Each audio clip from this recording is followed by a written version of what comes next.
আজকের নিবেদন বিশ্বকবি রবীন্দ্রনাথ ঠাকুরের লেখা সোনার তরী। গগনে গরজে মেঘ, ঘন বরষা, কুলে একা বসে আছি, নাহি ভরসা। রাশি রাশি ভাড়া ভাড়া, ধান কাটা হলো সারা।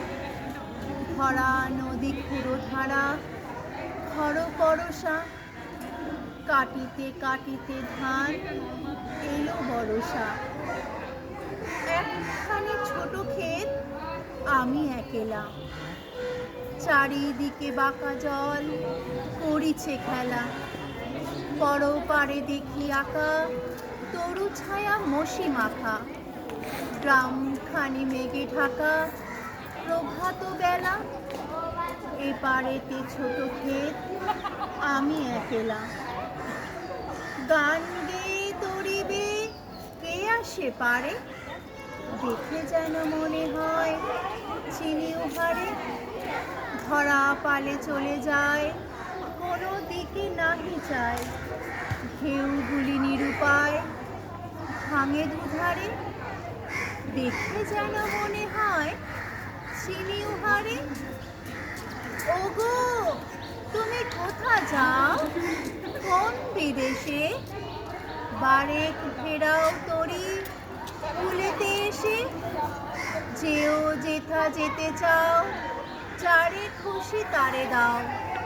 শুধু তুমি নিয়ে যাও ক্ষণিক হেসে। আমার সোনার ধান কুলেতে এসে। যত চাও তত লও, তরণী পরে। আর আছে আর নাই, দিয়েছি ভরে। এতকাল নদী কূলে যাহা লয়েছিনু ভুলে, সকলে দিলাম তুলে ঘরে বিঘরে। এখন আমারে লহ করুণা করে। ঠাই নাই ঠাই নাই, ছোট সে তরী, আমার সোনার ধানে গিয়েছে ভরি। শ্রাবণ গগন ঘিরে, ঘন মেঘ ঘুরে ফিরে। শূন্য নদীর তীরে রহিনু পড়ি। যাহা ছিল নিয়ে গেল সোনার তরী, যাহা ছিল নিয়ে গেল সোনার তরী। নমস্কার।